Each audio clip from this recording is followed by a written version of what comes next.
आजकल जब भी modern fifth generation fighter aircraft की बात होती है तो रेंज वर्सेस कैपेबिलिटी की डिबेट हमेशा बनी रहती है।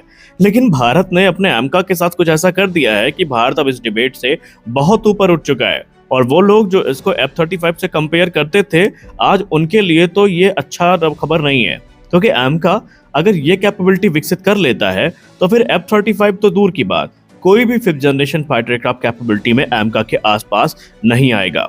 नमस्कार दोस्तों, आप देख रहे हैं आईएनए हिंदी। और आज के इस वीडियो में हम जो बात करने वाले हैं ये कोई साइंस फिक्शन मूवी की स्टोरी नहीं है, बल्कि ये है एडवांस मीडियम कॉम्बैट एयरक्राफ्ट के फ्यूचर की कैपेबिलिटी। आज हम बात करेंगे उस टेक्नोलॉजी की जो एमका को बना सकती है दुनिया का सबसे फ्लेक्सिबल स्टेल्थ फाइटर जेट। जानते हैं ये क्या है। देखिए, एमका की जब बात होती है तो हम जानते हैं कि एमका एक एडवांस मीडियम कॉम्बैट एयरक्राफ्ट होगा जो कि भारत का ambitious fifth generation fighter aircraft programme है। यहाँ पर की फीचर में हमें स्टेल्थ डिजाइन देखने को मिलेगी जो को इसको रडार से बचाने की क्षमता प्रदान करेगी। इंटरनल वेपन बे देखने को मिलेंगी जहाँ पर ये हथियारों को कैरी करेगा। एडवांस एवियोनिक्स और सेंसर्स देखने को मिलेंगे। सुपर क्रूज कैपेबिलिटी देखने को मिलेगी।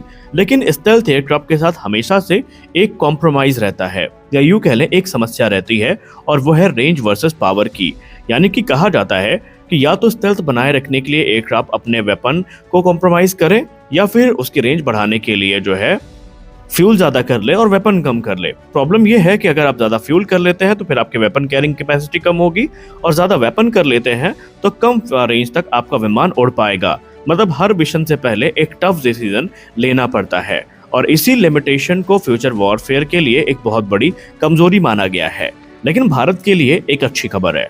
एरोनॉटिकल डेवलपमेंट एजेंसी ने इसका पहला समाधान निकाल लिया है। वो है इंटरनल मॉड्यूलर फ्यूल टैंक। ये tank advance medium combat aircraft के वेपन बे में फिट हो सकते हैं। इसका फायदा ये है कि स्टेल्थ बिल्कुल मेंटेन रहेगा, एयरक्राफ्ट की रेंज बढ़ जाएगी, लॉन्ग रेंज फेरी मिशन आसान हो जाएंगे। एग्जाम्पल के तौर पर अगर एयरक्राफ्ट को बेस से फॉरवर्ड बेस तक जाना है बिना डिटेक्ट हुए तो ये सिस्टम परफेक्ट है। लेकिन इसकी एक बहुत बड़ी कमी है, और आप समझ चुके होंगे वो क्या है। अगर हम इंटरनल वेपन बे में फ्यूल को कैरी करेंगे तो फिर वेपन्स को कैरी करने की जगह कम हो जाएगी, और यहीं पर आता है सबसे बड़ा गेम चेंजर स्टेप, वह है स्टेल्थ एक्सटर्नल ड्रॉप टैंक्स। अब ये क्या है? ये कोई नॉर्मल ड्रॉप टैंक नहीं है। इनको स्पेशली डिजाइन किया गया है एडवांस मीडियम कॉम्बैट एयरक्राफ्ट के लिए, ताकि रडार रिफ्लेक्शन कम हो, एयरक्राफ्ट के स्टेल्थ प्रोफाइल ज्यादा इफेक्ट ना हो, और इसमें यूज होगा special shaping, radar absorbing material, advance coating. और मिशन फ्लो को समझिए तो आपको सारी चीजें समझ में आ जाएंगी। पहले क्या है? पहले एयरक्राफ्ट इन टैंक्स के साथ जो लॉन्ग फॉरवर्ड बेस है वहां से उड़ान भरेगा, एक अच्छी खासी डिस्टेंस को कवर करेगा, और जैसे ही एनिमी जोन के करीब पहुंचेगा, या यूं कह ले आसान शब्दों में जैसे ही हमारे शत्रु की वायु सीमा शुरू होगी, इन टैंक्स को हम तुरंत गिरा देंगे, और उसके बाद इंस्टेंटली ये एयरक्राफ्ट स्टेल्थ मोड में आ जाएगा। यानी कि फ्यूल भी मिलेगा, स्टेल्थ भी कॉम्प्रोमाइज नहीं होगी, और ये हमारे लिए एक बड़ा कैपेबिलिटी अपग्रेड के तौर पर देखा जा रहा है। और ये कैपेबिलिटी हमारे लिए इंपॉर्टेंट इसलिए भी है क्योंकि हम हमेशा डुअल फ्रंट थ्रेट को फेस करते हैं।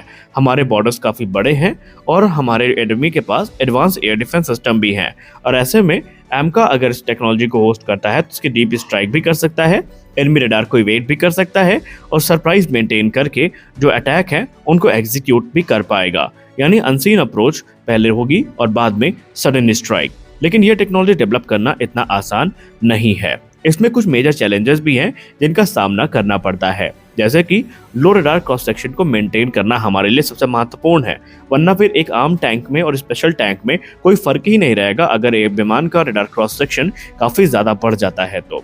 दूसरा, हमें ये ध्यान में रखना है कि एमका एक सुपर क्रूज करने वाला एयरक्राफ्ट है जो कि सुपरसोनिक स्पीड को मेंटेन कर सकता है। तो ऐसे में इसकी जो एरोडायनेमिक प्रोफाइल है वो भी खराब ना हो, इस बात का ध्यान रखना पड़ेगा। हाई स्पीड स्टेबिलिटी को भी ध्यान में रखना पड़ेगा कि इस सिस्टम के आने के बाद जो एमका की हाई स्पीड स्टेबिलिटी है ये खराब ना हो। और इसके अलावा जो स्ट्रक्चरल सेफ्टी है ये भी महत्वपूर्ण विषय है जिसको कंसीडर करना पड़ेगा, और इससे जो एडवांस स्टेल्थ कोटिंग है उनमें भी हमें ध्यान देना पड़ेगा। और इन सबको बैलेंस करना अपने आप में एक बहुत कॉम्प्लेक्स इंजीनियरिंग टास्क है, लेकिन एरोनॉटिकल डेवलपमेंट एजेंसी इसके लिए अपनी कमर कस चुकी है। और अभी ये सिस्टम फिलहाल तो डेवलपमेंट स्टेज में है, लेकिन एमका के लिए इसको तैयार किया जाएगा, ये डीआरडीओ का लक्ष्य है।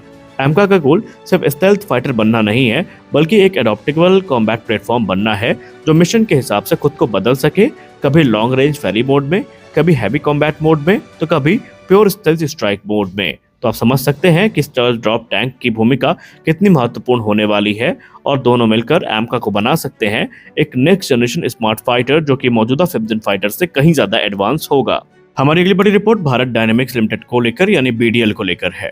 बीडीएल ने ऑफिशियली कंफर्म कर दिया है कि उन्होंने आकाश सिस्टम का जो फर्स्ट ऑफ प्रोडक्शन मॉडल है यानी एफओपीएम है उसको पूरा कर लिया है।